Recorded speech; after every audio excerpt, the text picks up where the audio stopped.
Hello there, welcome back to your channel. And today we are going to explore how to design a photodiode amplifier circuit. So we will have an operational amplifier or a difference amplifier.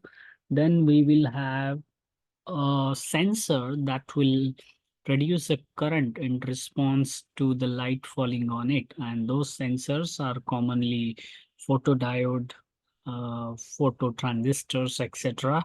So we will need a model for the photodiode or phototransistor. And then we will use the connection between the sensor output that is producing a current, which becomes an input to your difference amplifier.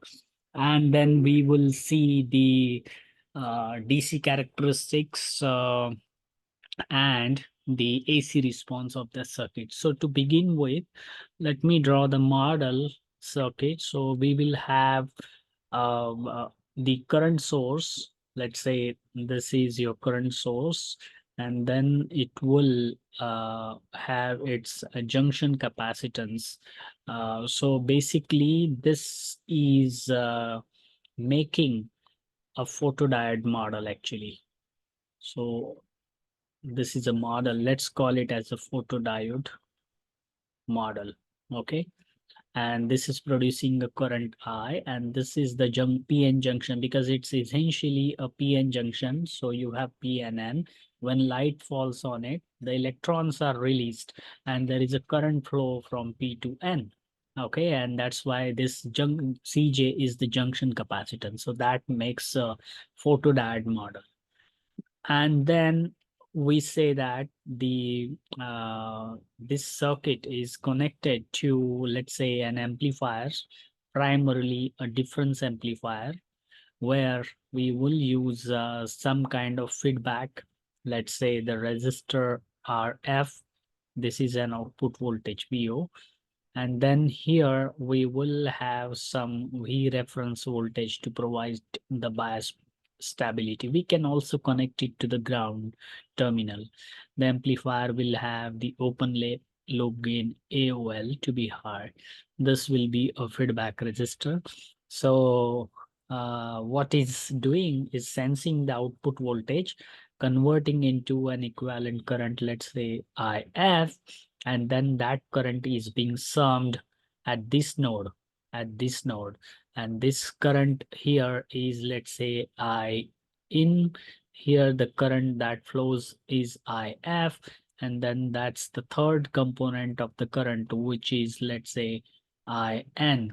That is the current trying to enter the negative pin of the difference amplifier, where as the current trying to enter the positive pin of the difference amplifier is IP.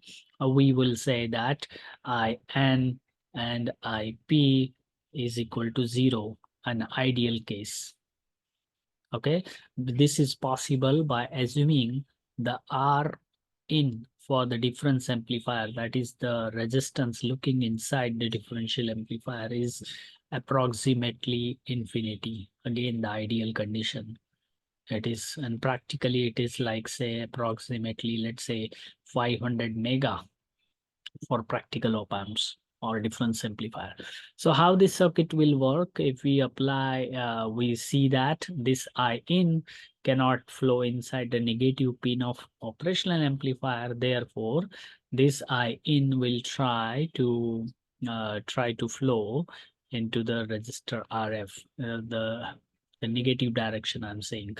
So therefore, VO, this VO will be written as minus I in times RF, and output divided by the input is basically taking the magnitude of it will be the feedback resistor. So here your feedback resistor is providing you the gain, and this circuit is commonly known as trans impedance or trans resistance amplifier.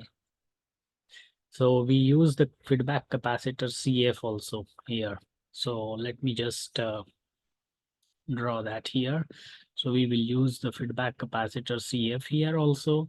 That That's why we will use the word transimpedance. If we don't use the CF, then we can call it as a trans resistance amplifier. But for complete circuit and understanding, for the practical application, we will use the CF to provide the bias stability. Now the question is how to design and simulate the performance of this circuit using SPICE. So for that, we will need some understanding about your design requirement. Design requirements.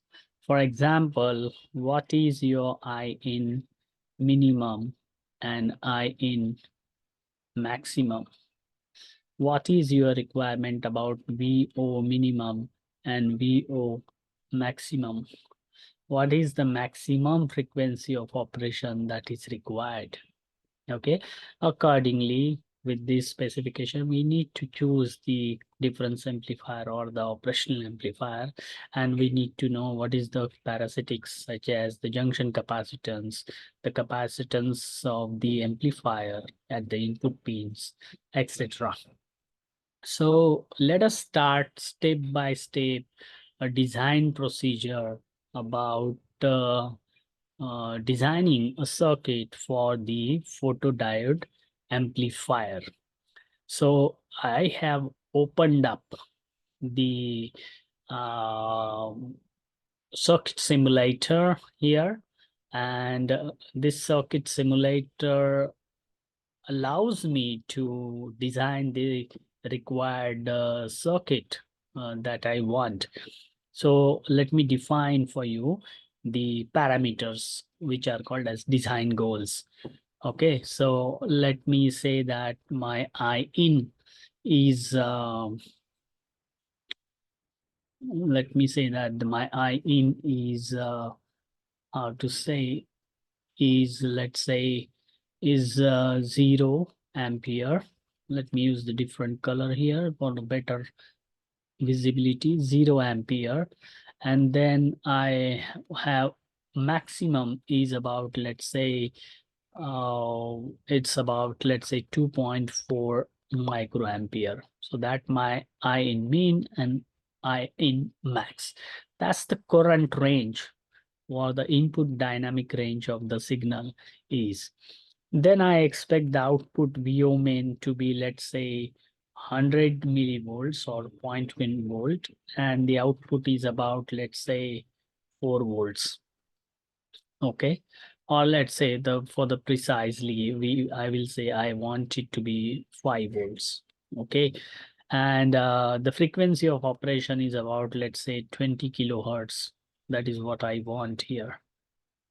And the supply voltage VCC that I'm going to use is, let's say, plus 5 volt. That is the supply pins of the op-amp. So one pin is the ground and another pin is connected to the 5 volt, that is equal to VCC here. And VEE will be 0 volt, which is this voltage right here, which is this voltage. This will be VEE. Either you connect to ground or use the dual power supply. Then I will need this V reference. This is V reference, which is, let's say, 100 millivolt or 0.1 volt. So this is how I will use these design requirement. Okay. Now I want to design a transimpedance amplifier that will amplify the light dependent current of the photodiode. So what I need to do here, I will show you. First, I will click the open schematic, which is right here. For example, I will click here. This is opening the new schematic window. Then I will go to the component library. I need a model photodiode. Then I will choose current and I will choose the current source, either DC, AC, pulse or something. So obviously I will say this is the DC current source I have. Then I need to model the capacitor, that is the junction capacitance. So I place it here. Look at this capacitance here. It's called, let's call it CJ. Okay. That's the junction capacitance, and let's call it I in, because that's my input current source. And then I want to uh, use other components such as the amplifiers and the reference voltage. So the bias voltage, that is V reference, uh, if I choose it to be a finite value, it will prevent the output from saturating at the negative power supply rail when the input current is 0 ampere. So if I don't have any input current, so having a reference voltage will prevent the output from saturating at the negative power supply rail, which is 0 in my case. Now I am going to use the JFET or CMOS input op amp, because that will have a low bias current and it will help me to reduce the DC error into the circuits. Okay, and I will set the output range based on the linear output swing. So what now the choice is mine. So I will pick up the CMOS input or JFET input amplifier, which has a low bias current. So what I'll do is I will click again the component library and I will say op amp. Okay, and there are now these operational amplifiers, many amplifier configurations from the manufacturers, from the different manufacturer actually. So let me find out the amplifier OPA 322 if it is there. OPA 322. This is actually, I wanted this amplifier, but I don't have it. So let's go for some other amplifiers if we can use that. So let us find which amplifier we can. You have to actually choose and explore. So here is actually, you see the library of all the components and the devices that I have, and I am going to use one them. Okay, so let me show you that one by one, how I can use that library and how I can select them. So here actually you see in this component library, I have so many options using the data converter comparators, and there is one more option is operational amplifier. So let us use that option. I will click here, double click, and there are so many amplifier options available. So you actually have to find CMOS input or JFET input amplifier. So here at the top, you actually can see when I select the components, basically here is the information about what that amplifier is, and here is the symbol for that component. Okay, and so let me just show you one by then. This is by FET operational amplifier. Then this is by FET again. So I just scroll. This is FET op amp, and this is low power, low noise. But I want, as I said, low input bias, because to reduce the DC error. This is high speed amplifier. I don't need this because my operational bandwidth is just 20 kilohertz. So low frequency amplifier will suffice. This is dual input. Now look at this, is a FET input amplifier, but it has 85 megahertz bandwidth. I don't need such a high one. So I need to actually really search. There are quad, that is 4 amplifier units in one IC, high speed op amp. This is rail to rail with disable input. This is voltage feedback op amp with gain equal to 1. So this is kind of to be used as a voltage amplifier, a voltage follower actually. This is like single 135 megahertz. Okay. Uh, Let us try to find out if you can get by typing some bias current, bias current, low bias, BIAS. Okay, that doesn't really work. So again, click op amp and you need to just search to amplifier configuration. So this is 20 microampere rail to rail. This is dual 20 microampere. So basically this is saying your bias current 20 microampere maximum. Okay, so and now look at this, very low noise, low input bias current, wide bandwidth, JFET op amp. So it's still a wide bandwidth, but I can choose it to be used. So remember, it is AD8510. Okay, so you basically just let's select this. We'll not spend more time in searching the very exact one. So I will just try to use this one. So I place it here, then I press escape button from the keyboard, space bar. I use space bar. Now I want to make connections and I have explained you the schematic. So I actually want to uh, keep the schematic on the screen because we want to refer to it later. So what I'll do, I will just move these components down so that I see that schematic and the components and the writing, everything is visible on the screen. Oh, I can't really get them right. So maybe I have to use like this. Now I have done this. Okay, so let me just clear the drawing, just clear drawing, and now it's better. So now I have used this amplifier.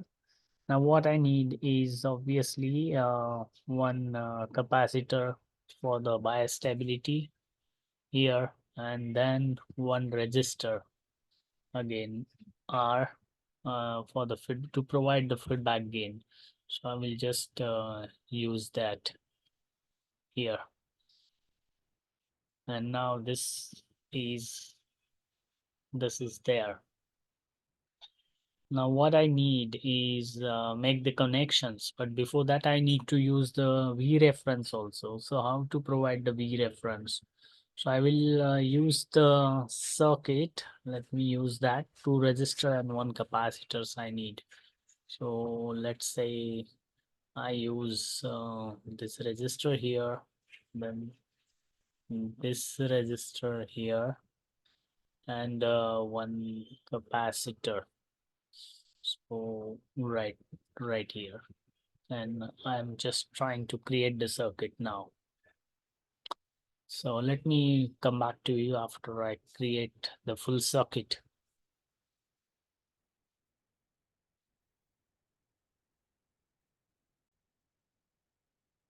Now I need to use the voltage source here. So what I do is again go to component library and select the voltage type voltage here. So you see there is a voltage source. I will click OK and I place it here. This is the voltage source for the supply pins of the amplifiers. So let us use the ground symbol here and we'll now have these connections. So now we'll make the connections. So I use the wire. Look at this here, and now then I will place this wire here and I will now right click this label. I highlight it and then I will again right click and label it. So I will say this is VCC and this is port none. So okay, and then I will place exactly here. Then I would need the VCC here to provide the supply to the positive pin of the amplifier. So I again choose wire. Then let's say I am making the connection here. So that's VCC, and then that's the ground I want. So I go and make the connection here.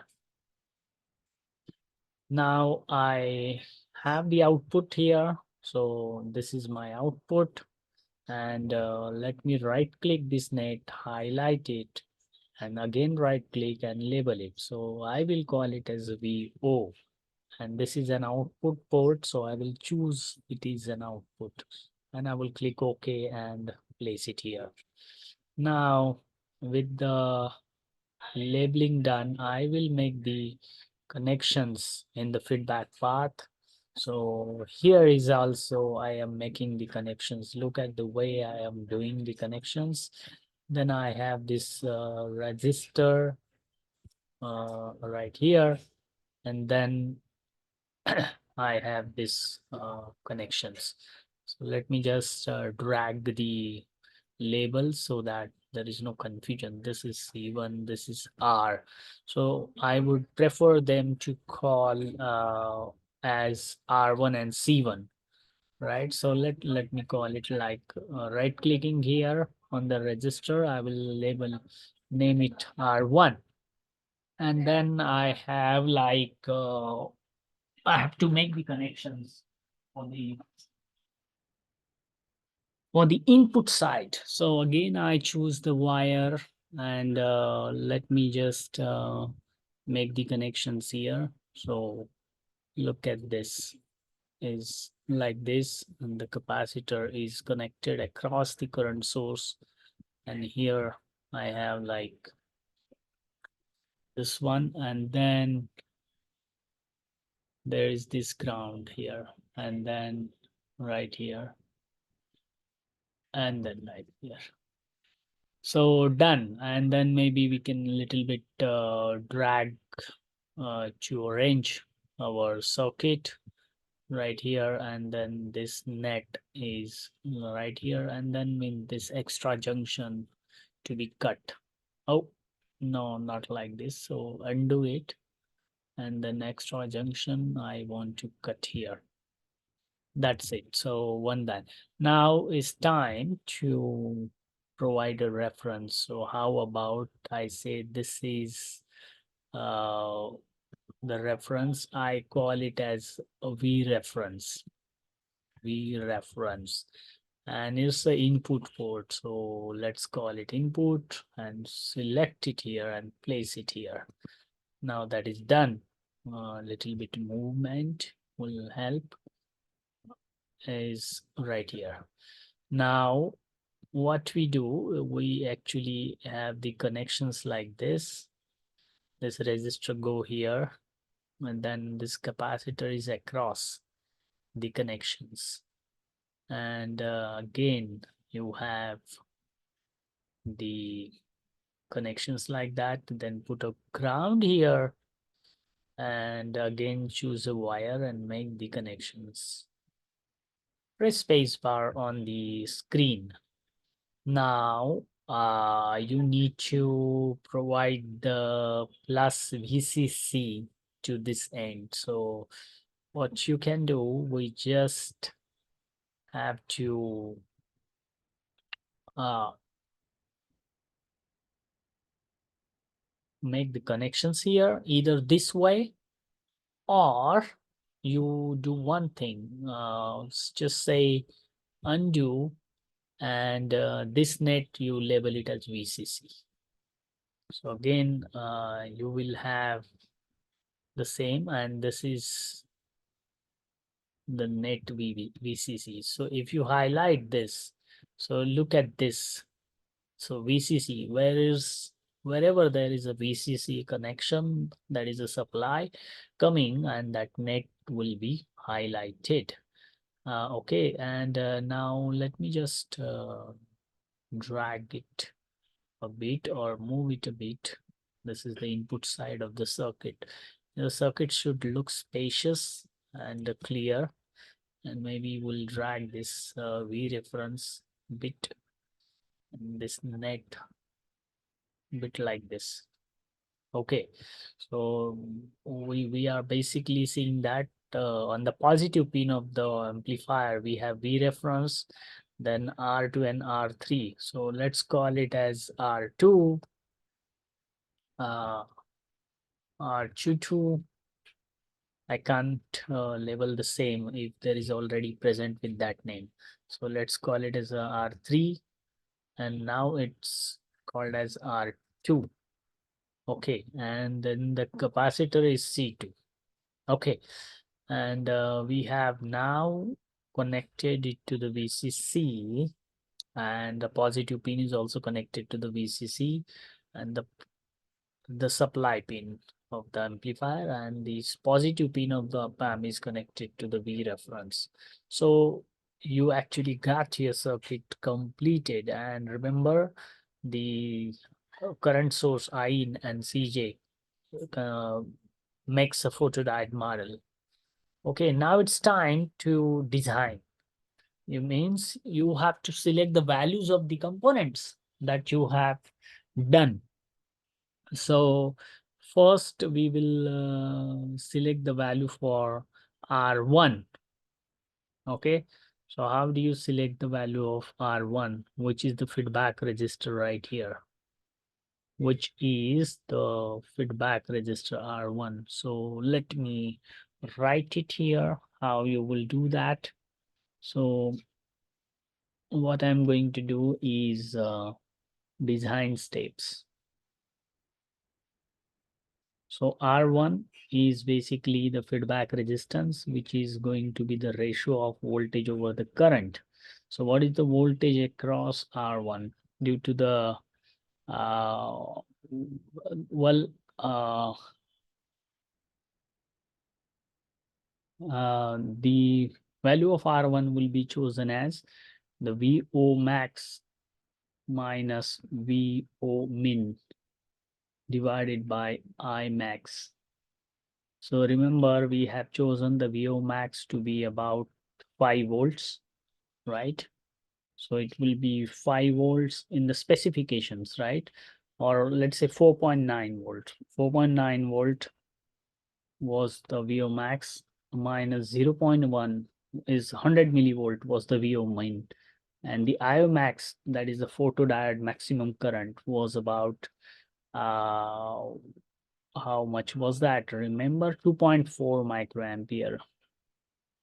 microampere, and that comes out to be, you need to calculate, is about 2 mega ohm. 2 mega ohms. Okay, so R1 will be 2 mega ohms. So remember that.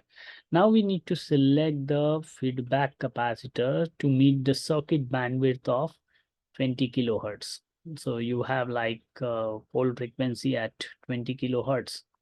20 kilohertz. So we know that FP is basically 1 over 2 pi RC, and C R1 C1 actually. So now this is your R1, this is your C1. So C1 would be less than or equal to 1 over 2 pi R1 FP. So just it will be 1 over 2 pi into R1 is 2 mega ohm and frequency is 20 kilohertz. So less than or equal to. So how much that comes? It should be less than or equal to 3.97. 3.97 picofarad. So choose it to be, let's say, 3 picofarad. Okay. So, or 3.3 picofarad, that will be standard value available. So now you got the R1, you got C1. Now you want to calculate the necessary op-amp gain bandwidth product for the op-amp so that the circuit will be stable. So how do you do that? So gain bandwidth product of the op-amp should be greater than some frequency. So how you basically write that? Uh, Well, you can say that the gain bandwidth product is equal to or greater than actually C1 plus CI. I will explain you what those capacitances are, and divided by 2 pi R1 C1 C1 square actually, and it should be greater than then put the values what you have. So what is your C1 CI actually? So CI is actually um, Well, CI is actually you have CJ plus CD plus CCM. CI will be equal to CJ plus CD plus CJM. Now, what is CJ? CJ is your junction capacitance of the photodiode. CD is your differential input capacitance of the amplifier. Okay, CD. And CJM is your common mode input capacitance of the inverting input. So assuming those values of like 11 picofarad, 5 picofarad, and 4 picofarad approximately, that is coming out to be, let's say, 20 picofarad. Okay, so if those values are given, okay, so your gain bandwidth after putting those values into this formula, it comes out to be greater than 170 kilohertz. So you have to use the amplifier which has a gain bandwidth greater than 170 kilohertz. Okay, now you have like bias network. What is the bias network? The composition of R2, R3, and C2 is your bias network. To provide the bias V reference of 0.1 volt. Remember, we have chosen it to be 0.1 volt. So R2 can be calculated as, let me draw, R2 will be written as here, the value of R2 here. It will be VCC minus V reference, VCC minus V reference, that is the voltage difference across the R2 divided by V reference multiplied by R3. That will be its value. Okay, and that value after putting the values. So remember, VCC is 5 volts. So therefore it is 5 volt minus 0.1 volt divided by 0.1 volt. And R3, how much is R3 actually? Do you know what is the R3? We don't know the R3. So it will be multiplied by R3. Okay. And R2 will be therefore 49 times R3. So choose a value of R3 and then take 49 times value of R3 will be R2. Okay. So using that, I am choosing R3 to be 280 ohm and R3 will be 13.7K. So R3 is 280 ohms and R2 will be 13.7 kilo ohms. So those are my values. Okay, now what is the C2? What is a C2 here? So C2 is again the capacitance in the bias network. I choose it to be 1 microfarad to filter the V reference voltage, and therefore the cutoff frequency with that then will be calculated. So choose C2 to be 1 microfarad, and therefore the cutoff frequency F cutoff will be 1 over 2 pi RC. So here the R will be R2 and R3 parallel combination, and C2 will be there. So with those values, your resulting cutoff frequency will be 580 hertz. So it will be 580 hertz. Now what I need to do, just after selecting all these things, I will do one thing. I can use the R1, that is 2 mega. So I will right click here and I will say it is 2 mega. That's it. Then C1 is, remember how much was the C1? Is there a C1 is here, is 3.3 pico. So I right click here and it's 3.3 pico. Okay. Then I need R2. R3 is 280 ohm. So it is 280 ohm. R2 is 13.7K. 13.7K. and C2 is 1 micron, 1 microfarad, 1 microfarad. CJ is we have to keep it. CJ was, how much was the CJ actually? CJ was 5 picofarad, so we'll choose that. So it is, let's say, 5 pico, and the input current, we'll have to put up some value there. Okay, so it's like the values were from 0 to 2.4 microampere, right? So we'll have, like, let's say 1 micron. That's it. That's it. So output voltage in this case would be 1 micron multiplied by the resistor will be the output voltage, right? Because it's a transimpedance amplifier. So the gain of the circuit is just the value of R1.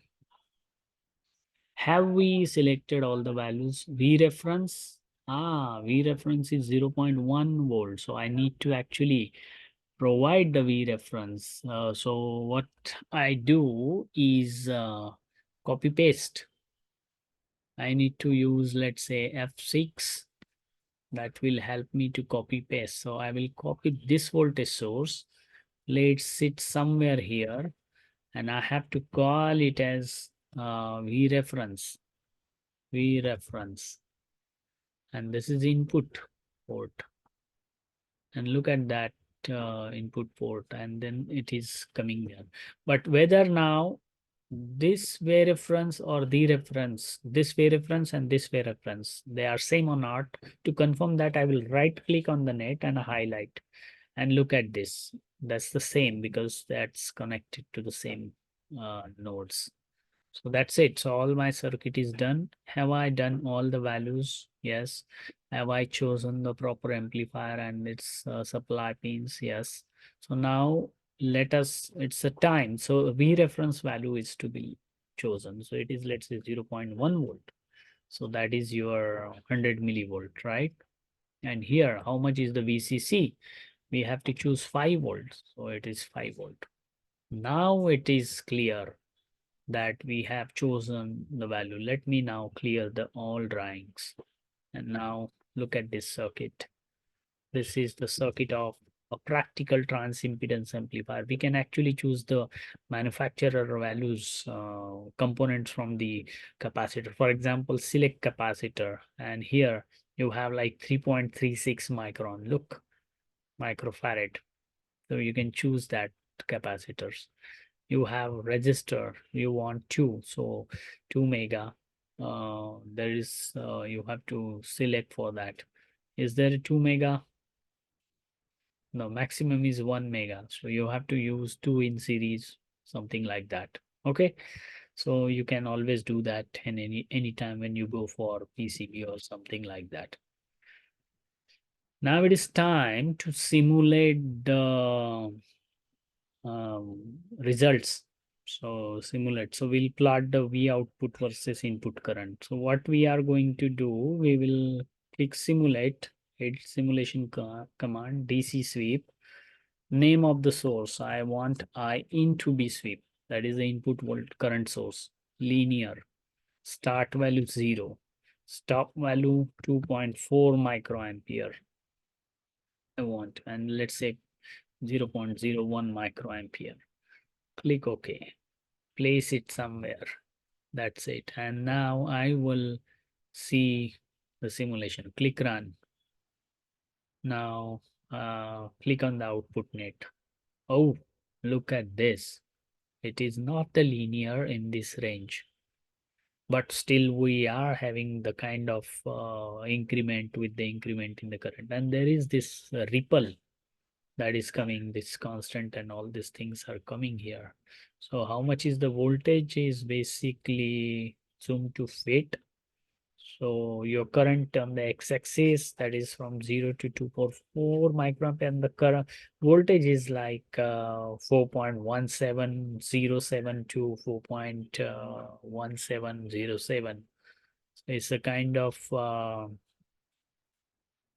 Oh, your voltage is not working properly. So there is some mistake here, right? You have to select and understand what mistake you have done. I think I have underestimated the junction capacitance of a photodiode.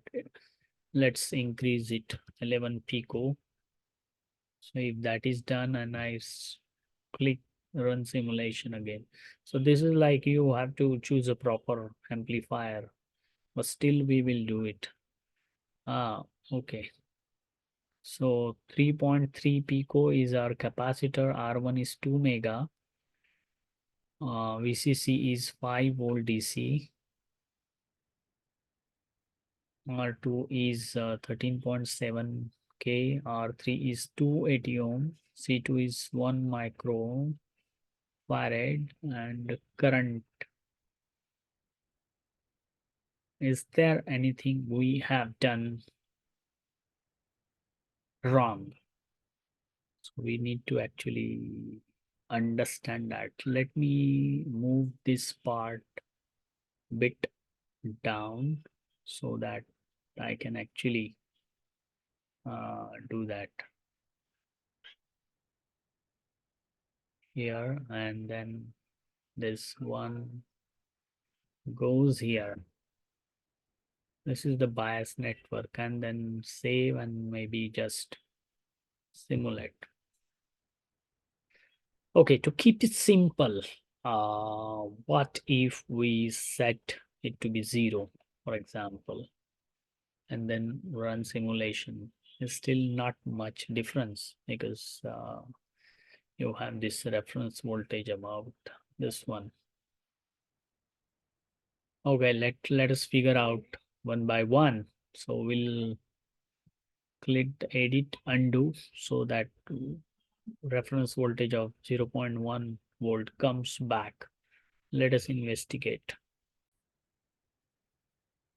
So we are back with the proper arrangement of the components, as we can see here, and we're actually trying to figure out why we have this ripple into the practical output when we simulate the circuit. So it's like your input current starting from 0 ampere going up to 2.4, but the output is not increasing very much. It should be like from 100 millivolt to 4.9 or 5 volt, right?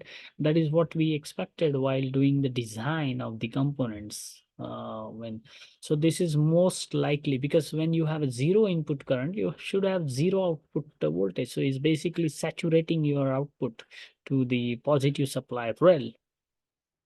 So let us do one thing. We'll just cut this reference. We don't need it for a moment.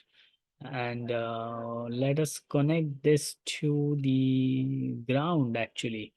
So we'll see that. Otherwise, it is most likely the problem of choosing operational amplifier. We'll click the run and the behavior remains the same. How about varying the value of the op amp? For example, I increase it to 12 mega, and then you now see is better. The ripples have gone, but still the output is like 4.17. So I most likely I am doing something. So I go back to 2 mega ohm and increase the supply voltage to 10 volt, and then I will simulate it. Now look at this. The circuit performance has improved.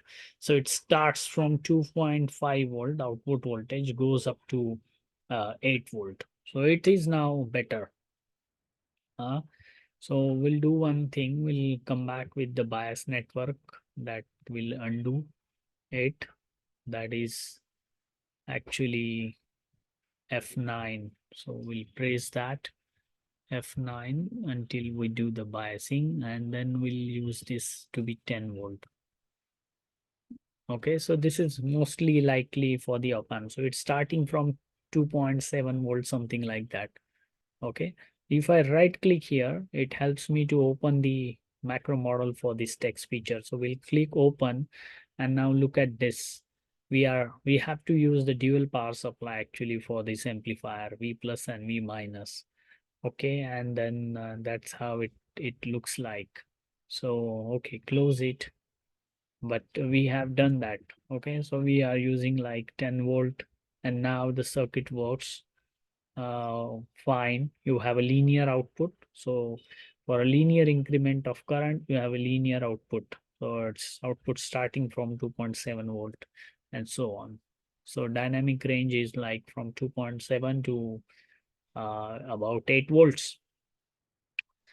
You got that, right? So now it's time to simulate the AC response of the circuit. So I am going to click simulate, edit simulation command, click AC. Type of sweep will be decade. Number of points are, let's say, 1000. Start frequency is, of course, DC. Stop frequency, let's say, 100 mega. Because remember the bandwidth was this one. So just one. Click OK, and you place it here. Now click run. Oh, it is asking us that there is some problem. Because we don't have a AC stimulus. So right click this source, click advance, and we'll use the none, and the AC amplitude. DC value is not to be there. And we'll use the 1 D amplitude here, and we'll click run, and we've got this beautiful AC response with the gain of about 125 dB. Look at this gain. The gain at the DC, which is the constant, and the pole frequency is about right here, about 20 kilohertz, what we predicted. Here is 20 kilohertz, here is 30 kilohertz. So exactly is making the R1 and C1 configurations, the pole frequency there. So the bandwidth of this amplifier is about 30 kilohertz, what we predicted. And this is how you actually have designed successfully the transimpedance amplifier that can read out this current from the photodiode sensors. Now, the variations I will ask you to do is to use the dual power supply of this amplifier and then simulate the same DC and AC characteristics, and again try experimenting with different op amps. So hope you understood how to practically design the photodiode amplifier. If you like the video, click the like button. I know that the video has been long enough, and so many intermediate steps, little bit disturbances from the mobile cell phone and surroundings, but I tried my best to give you best explanation of that. Just one thing I would like to assure you: what if you connect this V reference to ground, remove this bias network? It's just to reduce the DC error, but try doing that also. So stay tuned for more engaging content like this. Wish you happy learning.